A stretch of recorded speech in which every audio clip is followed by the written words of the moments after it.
കാലത്തിന് അമീർ ജാൻ എന്ന് പറഞ്ഞിട്ടൊരു ഒരു അയൽവാസി ഉണ്ടായിരുന്നു. പുള്ളിക്കാരൻ നമ്മളന്ന് അതിനെക്കുറിച്ച് പഠിപ്പിക്കുകയും കാര്യങ്ങളൊക്കെ ചെയ്തു തന്നിട്ടുണ്ട്.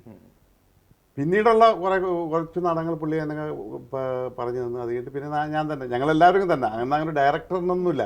ഇന്ന് ഗ്രീൻ ഹൗസ് അവതരിപ്പിക്കുന്ന എന്നാ പറയുള്ളൂ സ്കൂളിൽ ഞാൻ കണ്ടിന്യൂസ് ബെസ്റ്റ് ആക്ടറായിരുന്നു 5 വർഷം അവിടെ. അന്ന് ഞാൻ ശിവജിയെ അവതരിച്ചിട്ടുണ്ട്, പിന്നെ വേലുത്തമ്പി ദളവ, ഒഥല്ലോ, റസ്തം, ഹൈദരാലി, ഇങ്ങനെയുള്ള ഹിസ്റ്റോറിക്കൽ ക്യാരക്ടേഴ്സ്. കാരണം അന്ന് ഈ കളർ ലൈറ്റ് ഒക്കെ വെച്ചിട്ട് ഈ ആളുടെ പെരട്ടി 4 ചിരിയൊക്കെ ചിരിച്ച് സംഗതി ബെസ്റ്റ് ആക്ടർ കയ്യിൽ വരും. അങ്ങനെ വന്ന് അത് കഴിഞ്ഞിട്ട് പിന്നെ കോളേജിൽ വന്ന് ഫസ്റ്റ് ഇയർ തന്നെ ഞാൻ ബെസ്റ്റ് ആക്ടർ വാങ്ങിച്ചു. കോളേജ് ഫസ്റ്റ് ഇയർ ഞാൻ സെന്റ് ആൽബർട്ട്സ് കോളേജായിരുന്നു. ഞാൻ ഡിഗ്രി കംപ്ലീറ്റ് ചെയ്തത് അവിടെ തന്നെ. അപ്പോൾ ഡിഗ്രിക്ക് വന്ന ഉടനെ ഞാൻ ആദ്യം ഒഥല്ലോ അവതരിപ്പിച്ചപ്പോൾ എല്ലാവരും ഇയാൾ ഈ രാജാപാട്ട് മാത്രമേ ഉള്ളൂ, വേറെ ഒന്നുമില്ല എന്ന് പറഞ്ഞു. അവിടെ ഞാൻ അതങ്ങ് നിർത്തി.